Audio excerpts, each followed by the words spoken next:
வீடுகளை நொறுக்கும் புல்லட் யானையை தமிழக அரசு அப்புறப்படுத்தவில்லை எனில் மிகப்பெரிய போராட்டத்தை கையில் எடுக்க வேண்டி வரும் என கூடலூர் சட்டமன்ற உறுப்பினர் ஜெயசீலன் அரசுக்கு எச்சரிக்கை விடுத்துள்ளார். படுத்திருக்கும் போது தும்பிக்கையை விட்டு அந்த பெட்டையே இழுத்து போட்டிருக்கு. அதே மாதிரி உள்ளே இருக்கிற அரிசி உணவுப் பொருட்களாக எடுத்து சேதப்படுத்தியிருக்குது.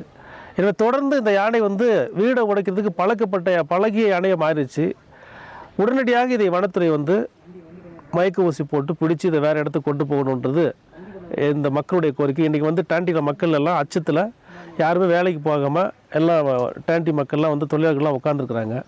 எனவே தமிழ்நாடு அரசாங்கத்துக்கு என்னுடைய கோரிக்கை, உடனடியாக இந்த புல்லட்னு சொல்கிற பேர் வச்சுருக்க யானையை பிடிச்சி அப்புறப்படுத்தணுன்றது இந்த மக்களுடைய கோரிக்கை. சட்டமன்ற உறுப்பினர் என்னுடைய கோரிக்கை. இல்லைன்னு சொன்னால் இன்றைக்கி மக்கள் போராடிட்டு இருக்காங்க. அவங்க கூட சேர்ந்து நானும் போய் உட்கார போகிறேன். இப்போ வீடு உடஞ்சதுக்கெல்லாம் பார்க்குறதுக்காக வந்திருக்கிறோம். அதை இல்லைன்னு சொன்னால் மிகப்பெரிய போராட்டத்தை இந்த மக்கள் சார்பாக முன்னெடுக்க வேண்டிய ஒரு சூழலுக்கு கட்டாய நிலைக்கு நாங்கள் தள்ளப்பட்டிருக்கோம். செய்திகளை உடனுக்குடன் தெரிந்து கொள்ள உடனே சப்ஸ்கிரைப் பண்ணுங்க.